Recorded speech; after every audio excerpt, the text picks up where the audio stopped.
Assalomu alaykum qadrli tinglovchilar. Bugun biz Real Madridning transfer oynasi haqida gaplashib o'tamiz.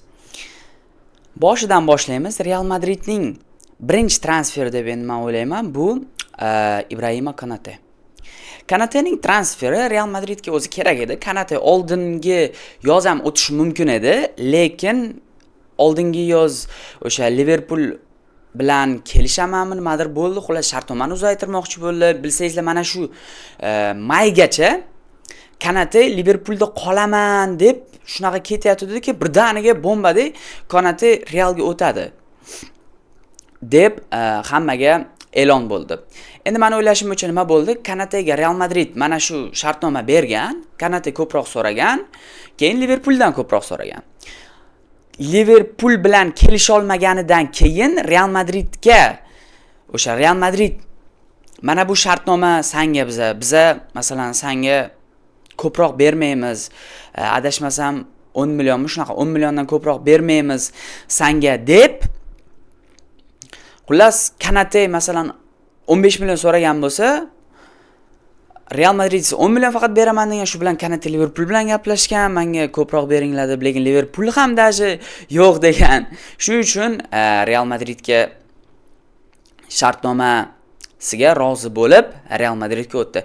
Ibrahima Konate oldingi mavsumi, mana shu 25-26 sezonni juda ham yomon o'tkazdi, to'g'risini aytaylik. Endi Konate yomon himoyachi emas, juda ham yaxshi himoyachi. Fransiya terma jamoasida chiqib turadigan himoyachi-da. Endi masalan yutqizib qo'ydi konkurensiyani. Lekin baribir ham Konate juda ham yaxshi himoyachi. Va Konatening muammosi shundaki, u stabil emas. Mana mavsum davomida bir zo'r o'ynaydi-da, keyin bir pastga tushib ketadi. Mana shunaqa futbolchi. Lekin Mourinhoning yangi sistemasiga mos keladigan futbolchi va bepulga yana. Dahshat transfer. Keyingi transferga o'tamiz. Denzel Dumfries. Denzel Dumfriesning Real Madridga o'tishi bu juda ham yaxshi xabarlar. Chunki Denzel Dumfries o'zi dahshat futbolchi. Interda to'g'ri seriyani ko'raman ayrim payt. Sen yoshsan, nimadirlar desangizlar ham, ayrim payt seriya o'yinini ko'raman. Bilaman, ko'zimdan qon oqadi-yu, lekin ko'raman. Denzel Dumfries zo'r futbolchi. Fizikasi zo'r va energiyasi butun o'yinga, butun mavsumga yetadigan futbolchi. Jarohat olmaydigan futbolchi. Mana Trent ko'p jarohat oldi-yu va Real Madridga o'ngga hech kim qolmagandi. Valverdeni qo'yib, Carvajal ketgandan keyin Valverdeni qo'yib nimadirlar qilmoqchi bo'ldi, lekin futbolchi kerak edi. Denzel Dumfries yopib beradi bu pozitsiyani. Trent bilan anchagina yaxshi o'sha konkurensiya qila oladi. Va pozitsiyani ham olib qo'yilishi mumkin. Trentni sal yarim himoyaga ham qo'yish mumkin, yoki masalan Mourinho uchtalik himoyachi o'ynab, Dumfriesni o'ng himoyachi qilib qo'yish mumkin, o'ng markaziy himoyachi qilib. Bunaqa pozitsiyalar. Xullas Dumfries yaxshi futbolchi va 20 milliongami adashmasam oldi, juda ham yaxshi narxga oldi.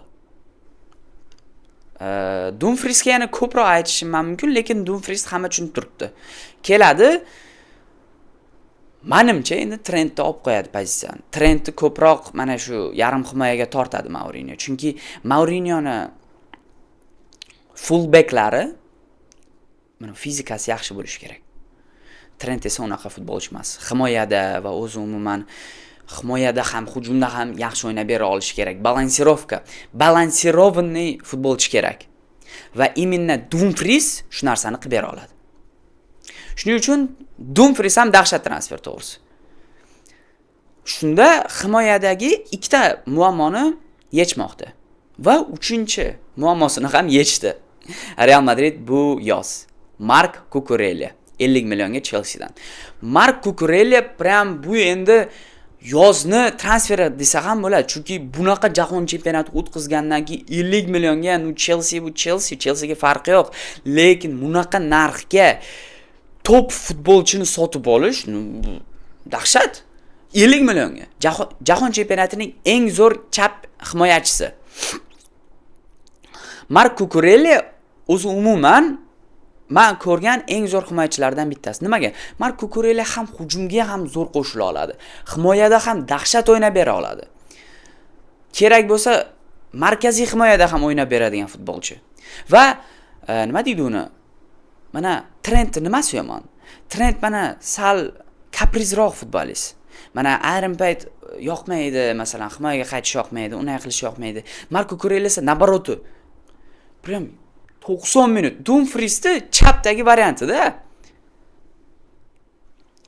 Так что bu Real Madrid uchun juda ham yaxshi transfer Marko Kukurella.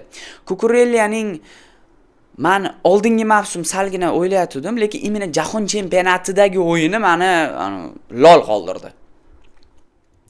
Va Real Madridga juda ham kerakli pozitsiyasini yopib beradi.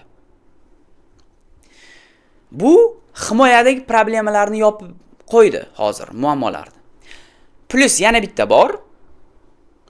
Bu Schlotterbeck. Schlotterbeck o'tsa, agar Real Madridning markaziy himoyasi butunlay komplekt bo'ladi.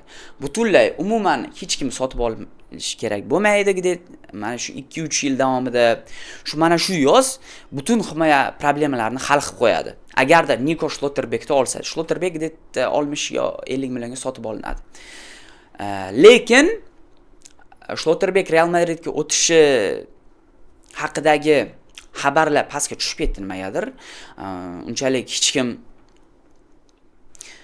insiderlar aytmayapti, Schlotterbeck o'tadi. Bu bir yozni boshida Jahon chempionati oldin aytayotdi, lekin hozir Schlotterbeck haqida gap ketmayapti. Keyin Real Madrid yana bitta transfer qildi. Real Madridning yana bitta transferi bu Yan Diamande.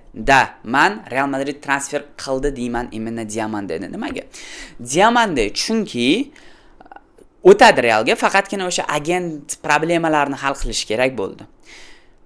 Diamandening Real Madridga o'tishi bu juda ham yaxshi xabar, faqatgina 130 million, endi salgina ko'proq to'lavordi to'g'risi, 130 million. Lekin buni o'ylab qarasangiz, hozir 138 millionga, 135 millionga Elliot Anderson, Roger sotib olinmoqda. Shunga endi nima deysiz endi? Lekin Diamande yaxshi futbolchi. Diamande o'zini dahshat ko'rsatdi Jahon chempionatida Cote d'Ivoire tarkibida va o'zi Leipzigda ham Diamande ham o'ngda o'yna oladi, ham chap wingerda. Diamandeni men transferni qanday ko'rmoqdaman?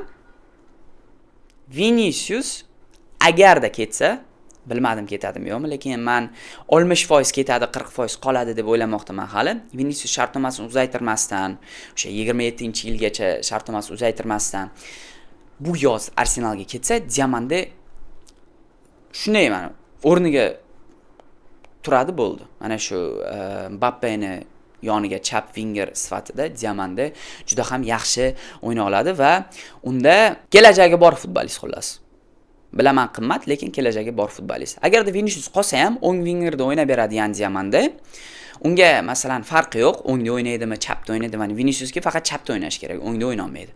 Diamandega nabarot, farqi yo'q, o'ynab beradi ikkalasiga ham. Xullas, yaxshi transfer kelajakka. Potensiali bor futbolchi va hozirgi wingerlardan eng zo'ri deb o'ylayman, ana yoshlardan iminni. Real Madrid yana bitta transfer qildi. Carlos Espi. Carlos Espining Real Madridga transferi bu bitta narsani anglatadi. Bu rotatsiyaga futbolchi va Gonzalo Garcia ketdi-ku Fulhamga. 40 millionga, shunaqa 40 million plus 10 million bonusmidi yoki 40 million plus 20 million bonusmidi, shunaqa narx edi. Gonzalo Garcia Fulhamga ketdi va uning o'rniga Carlos Espi olindi. Carlos Espi oldingi mavsum Levantes safida anchagina yaxshi mavsum o'tkazdi. Klassik hujumchi, qimillaydigan hujumchi, savremenniy hujumchi, o'sha hozirgi Realnistdagi yaxshi hujum, La Liganing eng yaxshi hujumchilaridan bittasi va Real Madridga kerak edi rotatsiyaga bitta shunaqa futbolchi, ana 70-daqiqada uni chiqarib o'yinni kuchaytirish uchun Haselo sifat futbolist. Bu ham 25 millionga yaxshi transfer. Shunda Real Madrid qanaqa pozitsiyasida muammo bo'lsa, o'shasini kuchaytirib olmoqda. Mana shu yoz. Va kelinglar ikkita Real Madridning transfer bo'ladi yoki yo'q, o'sha haqida gaplashib o'tamiz. Rodri hamda Vinicius Arsenalga ketadimi yo'qmi? Rodri agar Real Madridga o'tsa, Rodri haqida men gapirmayman. Rodri agar Real Madridga o'tsa, Chouameni где-то bir 80% Manchester Unitedga ketadi. Chunki Manchester United shuni kutib o'tiribdi hozir. Rodri sotib olinadimi yo'qmi? Rodri Real Madridga keladi, Chouamenining pozitsiyasini oladi va Valverde, Bellingham yarim himoya butunlay komplekt bo'ladi. Butunlay. Va Real Madrid har bitta pozitsiyasini kelasi mavsumdan oldin kuchaytirib olgan bo'ladi. Bu Rodri 70 million, 80 million bo'lsa ham olish kerak meni o'ylashim uchun. Rodri chunki Rodriday futbolist hozir marketda chiqmoqda va Real Madridga o'taman deb ko'p insiderlar aytishmoqda va agar Real Madrid buni sotib olsa, bu yozni transferi desak ham bo'ladi. Yozni eng zo'r top transfer desak ham bo'ladi. Chunki Rodri keladi, Real Madridning yarim himoyadagi problemasini shunday hal qilib qo'yadi, muammosi. Va Viniciusning Arsenalga o'tishi. Vinicius salgina situatsiyasi qiyinroq. Vinicius Arsenalga o'tishi mumkin. Men video qilganman, Arsenalga o'tadimi yo'qmi? Mana shu ko'rib olinglar, meni profilimda turibdi u video. Vinicius Arsenalga o'tsa, Real Madridning kelajagi porloq bo'ladi. Chunki bilaman do'stlar, sizlar aytishlaringiz mumkin, sen yoshsan, sen futbol tushunmaysan. Mo'sh tushunmasman, lekin do'stlar, Diamande bilan Mbappe yaxshiroq kelishadi, chem Vinicius hamda Mbappe. Vinicius hamda Mbappe mana shu ikkita mavsum hammaga tushuntirgan bo'lish kerak. Hamma daji mana shu Viniciusga ishonaman, Mbappe o'yna oladi degan fanatlar ham tushunish kerak. Vinicius hamda Mbappe bitta klubda o'yna olishmaydi. Chunki ikkalasi ham klubning markaziy figura bo'ladigan futbolchilar. Diamande markaziy figura bo'lmaydi. Lekin Vinicius imенно bo'ladi. Vinicius tomonidan Arsenalga o'tsa yaxshi, lekin Vinicius haqida gapirmaymiz bugun. Real Madrid agarda Vinicius sotib yuborsa, Diamande kelajakda uni pozitsiyasini yopadigan futbolchi. Lekin bilmadim. Men o'ylashlarim bo'yicha lekin Vinicius Arsenalga 70% o'tadi, 30% Real Madridda qoladi. Bular endi meni o'ylashlarim bo'yicha. Yana bitta transfer bor, esimdan chiqib ketibdi umuman. Bernardo Silva Real Madridga o'tishi. Bernardo Silva Real Madridga o'tdi va o'sha yarim himoyaga yana bitta yarim himoyachi mana kerak bo'lsa, yarim himoyani любой mana kerak pozitsiyasini yopib beradi. Xohlasangiz tayanch yarim himoyachi, xohlasangiz box to box bo'lib beradi, xohlasangiz hujumkor yarim himoyachi, xohlasangiz o'ng vingerda ham yopib beradigan Bernardo Silva o'tdi. Bepulga yana top transfer, boshqa gapirishga ham kerak emas. Agarda Rodri Real Madridga o'tsa, Real Madridning transfer oynasi mana shu eng zo'r transfer oynasi desak ham bo'ladi. Mana shu 25-26 sezondan keyingi transfer oynasida. Bular esa meni o'ylashlarim bo'yicha do'stlar. Sizlar nima deb o'ylaysizlar? Qaysi futbolchi ko'proq sizlarni hayron qoldiradi deb o'ylaysizlar? Qaysi futbolist transfer ko'proq yoqdi? Qaysi transferni Real Madridga kutmoqdasizlar? Vinicius Real Madriddan ketsa nima bo'ladi deb o'ylaysizlar? Shunaqa gaplar endi do'stlar. Adios.